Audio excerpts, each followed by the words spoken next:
Good day! Welcome to the Department of Mining, Metallurgical, and Materials Engineering Laboratory Orientation. We will be showing you what you need to know before using the laboratories in DMMME. This is a laboratory safety orientation on personnel, protocols, rules, and regulations for DMMME laboratory users. There are several aspects that must be considered before one can use the laboratory facilities of the department. The first thing to consider are the allowed users in the laboratories and other stakeholders. All students, researchers, and faculty staff will be required to secure permission to use any DMMME laboratory. The faculty in charge, or FIC, is responsible in approving access to the designated laboratory. Each laboratory also has an assigned technician that can assist the laboratory users. In order to access the laboratories, users must first secure a laboratory permit. The laboratory permit is acquired by filling out a laboratory request form. The form can be accessed online through the DMMME website. To ensure the timely processing of your request, this must be processed at least 3 working days before the intended schedule. In case you need to cancel an approved permit, please do so at least a day before the actual use. More important reminders can be found in the front page of the request form. Be very thorough when filling out the laboratory request form and ensure that all information is accurate.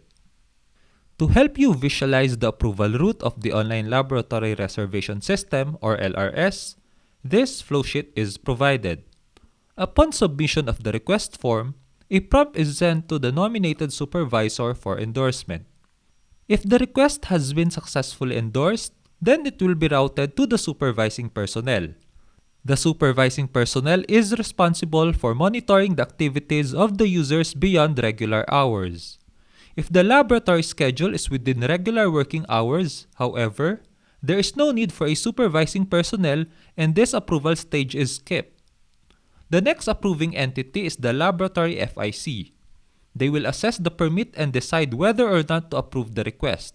This decision is based on several factors such as schedule, priority levels, etc. Once approved, the laboratory permit is sent as an email to the user. This may be directly printed from the browser or saved as a digital copy to be presented to the necessary authorities. However, if the schedule is outside regular hours, the laboratory permit must be printed and wet signed by the department chair. Here is an example of an approved laboratory permit.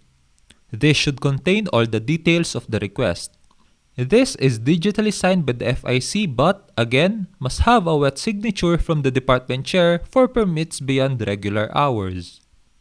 We've mentioned a few times that some permits may be approved even if it's beyond regular hours.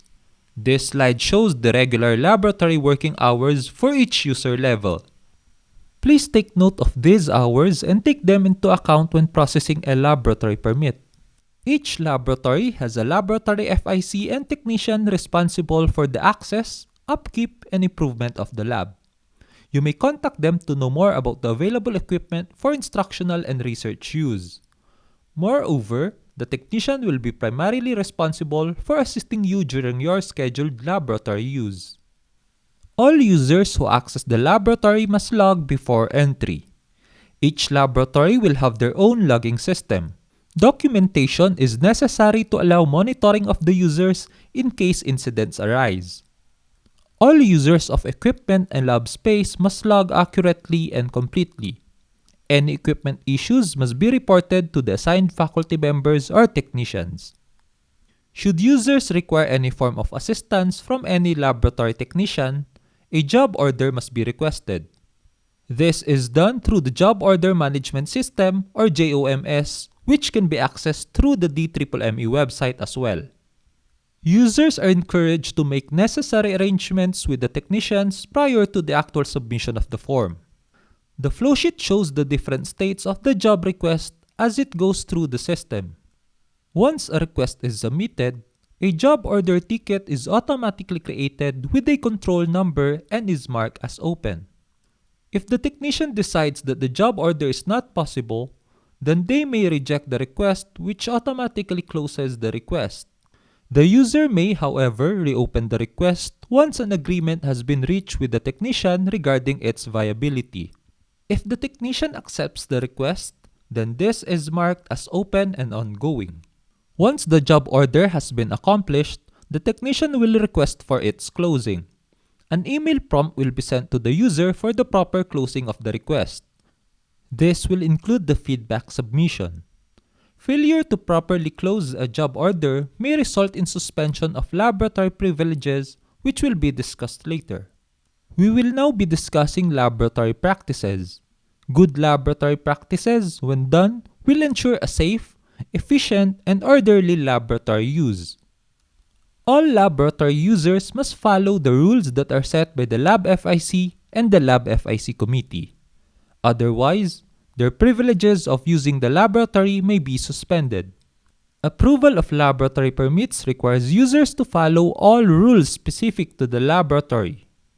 Violations of any of these rules, negligent use of the laboratory, non-appearance during scheduled time, extension beyond approved schedule, among others, will result in suspension in usage of all laboratories for the next 2 weeks. Now we'll be talking about priority levels in laboratory usage. This will be followed when prioritizing the approval of laboratory permits submitted by different users. Priority in usage of equipment in an ongoing research project is given to affiliated project researchers. In all other activities, instructional laboratory classes will always be prioritized. The next priority is given to research activities which include project researchers, graduate students, and undergraduate students. Lastly, clients and non-DMMME users are given the least priority. Remember that if there is no class and there is no lab permit, there will be no usage of that particular laboratory. To ensure safety in the laboratory, another important discussion is how to store materials inside the laboratory. Users must label all materials and samples that they have stored in the laboratory with the name of the owner, class or project name, instructor, advisor, or supervisor, semester enrolled in, and date of sample preparation. Samples without proper labels will be discarded. In case a student needs the storage space in the laboratory, he or she must ask permission from the FIC. After the use of the laboratory, users have the following post-lab duties. Users must clean workspaces, wash glasswares, dispose waste properly, and return tools or equipment to their proper storage areas.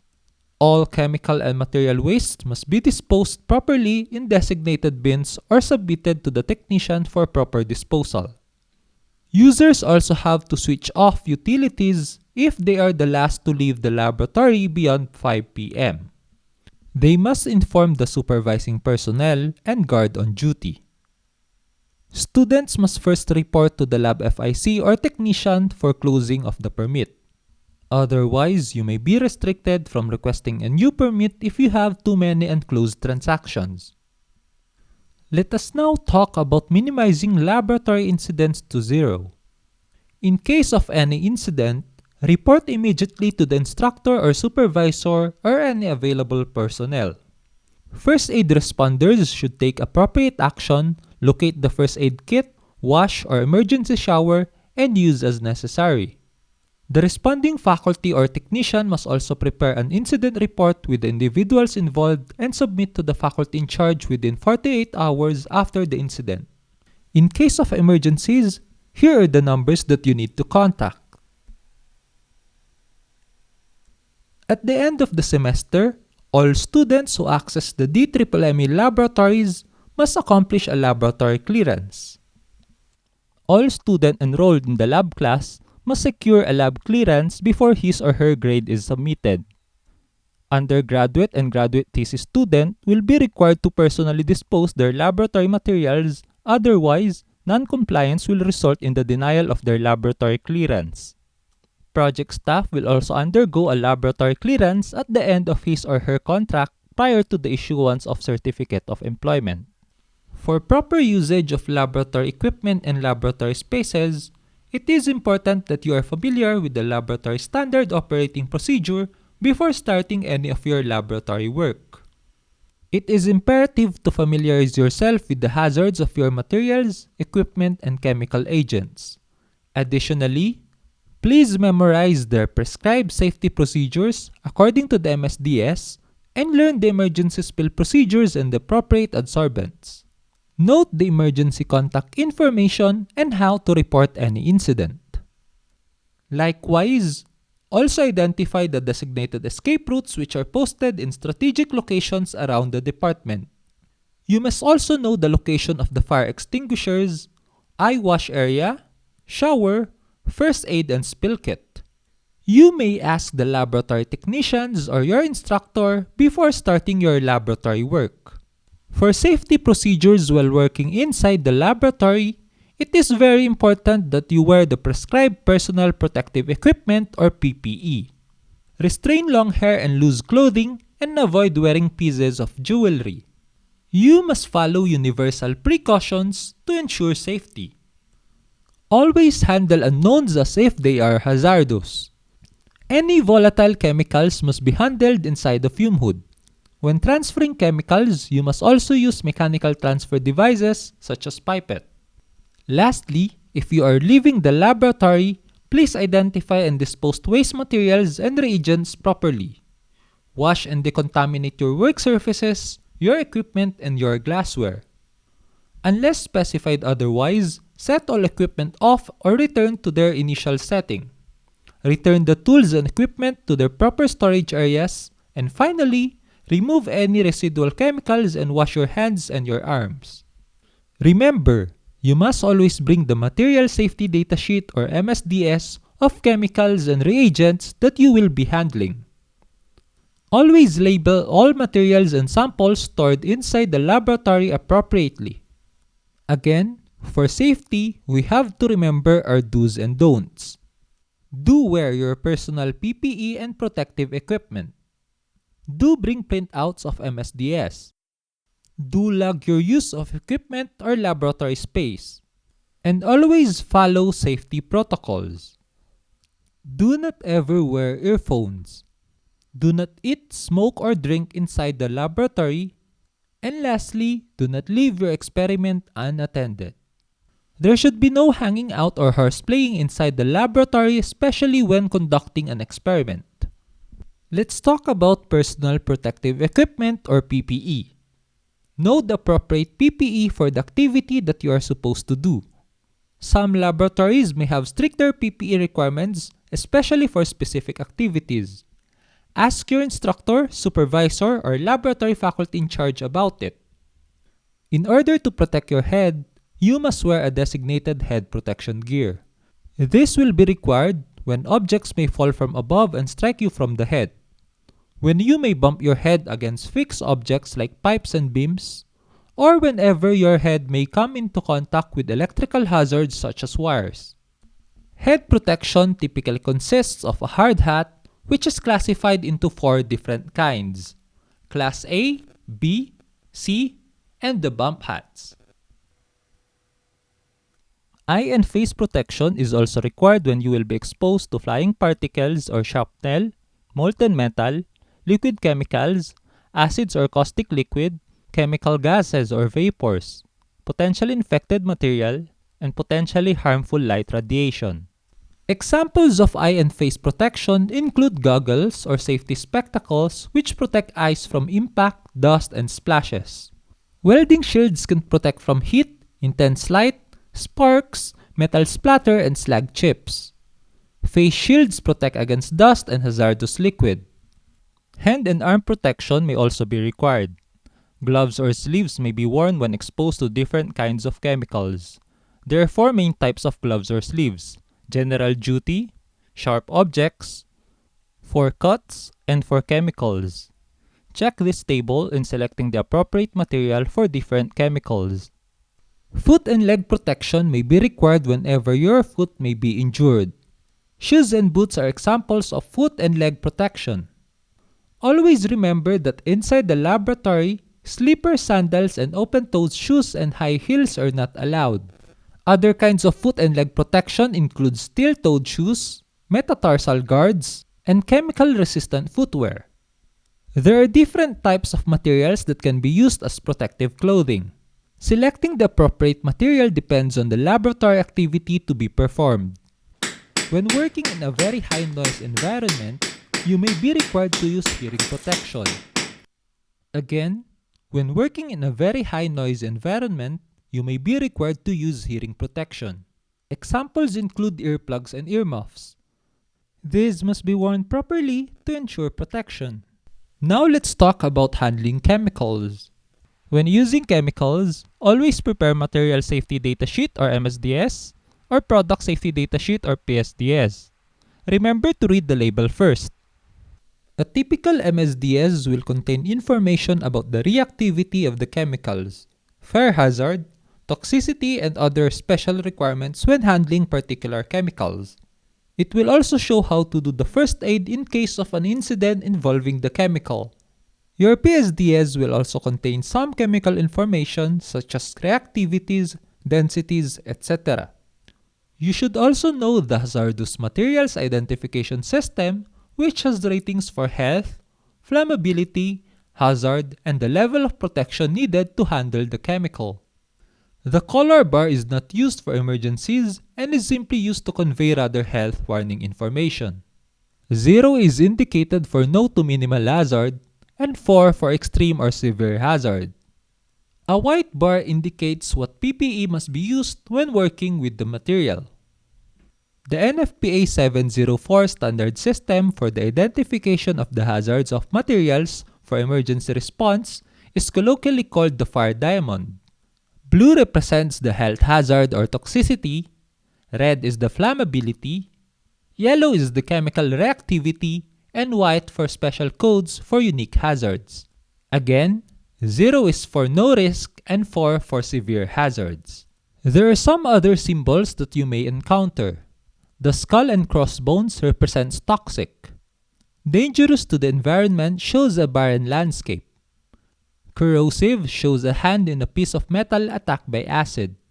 Flammable shows a flame. Irritant is an X. Oxidant is a ball surrounded by flames. Explosive is an outward exploding bomb. And biohazard is the biohazard symbol. Remember to use these symbols to identify the levels of protection that you must need when using a particular piece of equipment. Electrical safety is needed especially when you're dealing with large pieces of equipment using high-power electrical sources. Good safety practices are expected when working inside the laboratory. Always inspect your work area. Be mindful of any hazards that may impact your safety conditions. That said, always be keen observer and stay alert. Good housekeeping greatly improves the safety conditions of the laboratory. Our best safety device is our heads. Always think before you act. If you are unsure about something, it is better to ask someone who knows. Electrical safety is needed especially when you're dealing with large pieces of equipment using high-power electrical sources. You must know what grounding is. Grounding is the protection from electric shock. A ground is simply a conductive connection between your electrical circuit or equipment and the earth or ground. It creates a lower resistance to the earth where the excess current will pass through. Always remember for electrical safety to plug power equipment into wall receptacles with power switches in the off position. Remember to unplug electrical equipment by grasping the plug and pulling. Do not pull or jerk the cord to unplug the equipment. Do not drape power cords over hot pipes, radiators, or sharp objects. Also check the receptacle for missing or damaged parts and check for frayed, crack, or exposed wiring on equipment cords. Finally, do not plug equipment in defective receptacles. When someone suffers from electrocution, do not touch the victim unless you are sure that he is no longer in contact with electricity. If possible, turn off the source of electricity.